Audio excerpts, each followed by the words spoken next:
নমস্কার বন্ধুরা, আমি গুবলু। আপনারা দেখছেন Gublu tech guide YouTube channel. তো গুবলু টেক গাইড ইউটিউব চ্যানেলের পক্ষ থেকে আপনাদের সকলকে স্বাগতম। তো আজকে কিন্তু আমি আবারও নতুন আরেকটি গুরুত্বপূর্ণ ভিডিও নিয়ে চলে এসেছি। তো আজকের বিষয়টি হচ্ছে, আপনারা অনেকে দেখবেন যে পরিবারে কারোর কাস্ট সার্টিফিকেট নেই, কিন্তু তারা কাস্ট সার্টিফিকেট বানাতে চাইছে। তো তার জন্য কিভাবে আপনারা অনলাইনে আবেদন করবেন, তো সম্পূর্ণ পদ্ধতি কিন্তু এই ভিডিওতে থাকছে। তো ভিডিওটি সম্পূর্ণ দেখুন, স্কিপ না করে।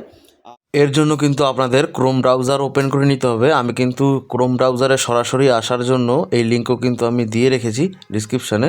তো এখান থেকে এসসি এসটির উপর ক্লিক করে অ্যাপ্লাই ফর এসসি এসটি যে অপশানটি আছে, এই অপশানটিতে গেলেই কিন্তু আপনাকে কিন্তু এই ফর্মে কিন্তু সম্পূর্ণভাবে নিয়ে যাবে। তো এখান থেকে আপনাকে কিন্তু ফর্মটি ফুললি ফিল আপ করতে হবে। তো এখান থেকে কিন্তু আপনি সর্বপ্রথম যে ডিস্ট্রিক্ট আছে আপনার, সেটা আপনি এখান থেকে চুজ করে নেবেন। তারপরে আপনার সাব ডিস্ট্রিক্ট, তারপরে আপনার ব্লক হলে ব্লক, মিউনিসিপ্যালিটি হলে মিউনিসিপ্যালিটি।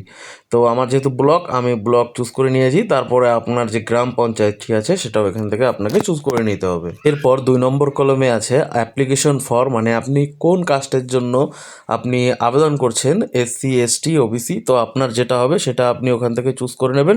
তারপরে কিন্তু সাবকাস্টও চুজ করে নিতে হবে।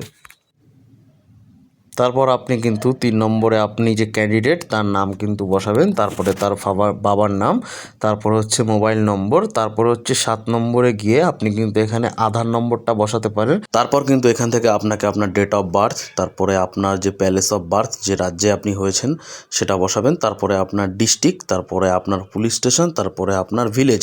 তো যেখানে আপনি জন্মগ্রহণ করেছেন এখানে কিন্তু তার ডিটেলস কিন্তু এখানে দিতে হবে। তারপরে কিন্তু আপনাকে বলেছে 9 নম্বরে অ্যাড্রেসের পর কিন্তু আপনাকে কেয়ার অফ, মানে আপনি যার কাছে থাকেন তার নামটি কিন্তু এখানে আপনি দিতে পারেন। তো এখানে কিন্তু বলেছে present address for last 6 month, মানে আপনি যেখানে লাস্ট 6 মাস বসবাস করছেন সেখানের ঠিকানা কিন্তু এখানে চাইছে। তো তারপরে আপনি তার স্টেট চুজ করবেন, তারপর ডিস্ট্রিক্ট, তারপর পুলিশ স্টেশন, তারপরে যে গ্রাম পঞ্চায়েত, তারপর হচ্ছে ভিলেজ, তারপরে পোস্ট অফিস, তারপর হচ্ছে পিনকোড। তো আমি কিন্তু সব কিছু কিন্তু বসিয়ে নিয়েছি। এরপর কিন্তু বলেছে পার্মানেন্ট অ্যাড্রেস, যে আপনার যদি পার্মানেন্ট অ্যাড্রেস প্রেজেন্ট অ্যাড্রেস যদি সেম হয়ে থাকে তো আপনারা কিন্তু এখানে ইয়েস করে দেবেন। আমার যেহেতু সেম তার জন্য আমি ইয়েস করে দিয়েছি। নো করে দিলে এখান থেকে আপনারা কিন্তু অ্যাড্রেসটি আপডেট করে নিতে পারবেন। তো আপনারা এখানে আপনাদের যেটা সুবিধে মনে হবে আপনারা সেটা করে নিয়ে নেক্সট স্টেপে চলে যাবেন।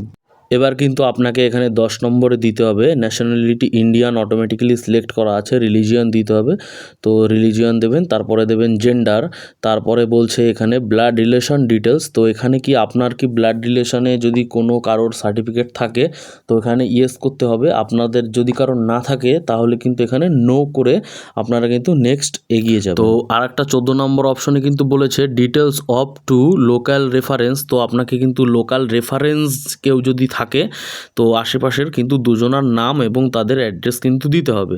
তো এখান থেকে তাদের নাম আর অ্যাড্রেসটি বসিয়ে নেবেন। আর ফর্মটি জমা করার সময় অবশ্যই কিন্তু তাদের অন্তত আধার কার্ডের কিন্তু একটি জেরক্স আপনারা কিন্তু জমা দেবেন, তাদের সিগনেচার করিয়ে নিয়ে। তারপর আপনারা স্ক্রল করে সেভ অ্যান্ড কন্টিনিউর অপশানে কিন্তু ক্লিক করতেই কিন্তু আপনাকে কিন্তু পরবর্তী পেজে কিন্তু নিয়ে যাবে। এখান থেকে কিন্তু আপনাদের কোনো কিছু করার দরকার নেই, শুধু আপনারা অনলি ফটোটা এখান থেকে আপলোড করে দিয়ে কিন্তু আপনারা স্ক্রল করলে সাবমিটের অপশন কিন্তু পেয়ে যাবেন।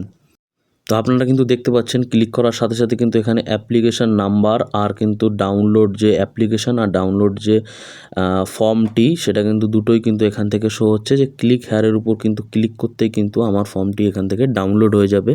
বন্ধুরা আপনারা কিন্তু দেখতে পাচ্ছেন আমার কিন্তু অ্যাপ্লিকেশন ফর্মটি কিন্তু সম্পূর্ণভাবে ডাউনলোড হয়ে গেছে। আবারও কিন্তু ব্যাকে গিয়ে আপনি যখনই ক্লিক অ্যাকনোলেজমেন্ট স্লিপ আছে সেটার উপর ক্লিক করলে কিন্তু আবারও কিন্তু আপনাকে অ্যাকনোলেজমেন্ট স্লিপটিও কিন্তু সেই একই প্রসেসে কিন্তু বেরিয়ে যাবে, সেটিও আমি আপনাদের দেখাচ্ছি। এখান থেকে আপনারা কিন্তু দেখতে পাচ্ছেন আমার অ্যাকনোলেজমেন্ট স্লিপ।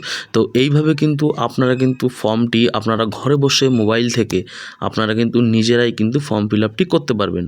তো আজকের ভিডিওটি আমার কেমন লেগেছে অবশ্যই কমেন্ট করে জানাবেন। আর ভিডিওটি যদি ভালো লেগে থাকে আরও বেশি বেশি শেয়ার করুন, আর বেল আইকনটি প্রেস করতে তো একদমই ভুলবেন না। তো সবাই সুস্থ থাকবেন, ভালো থাকবেন, টাটা।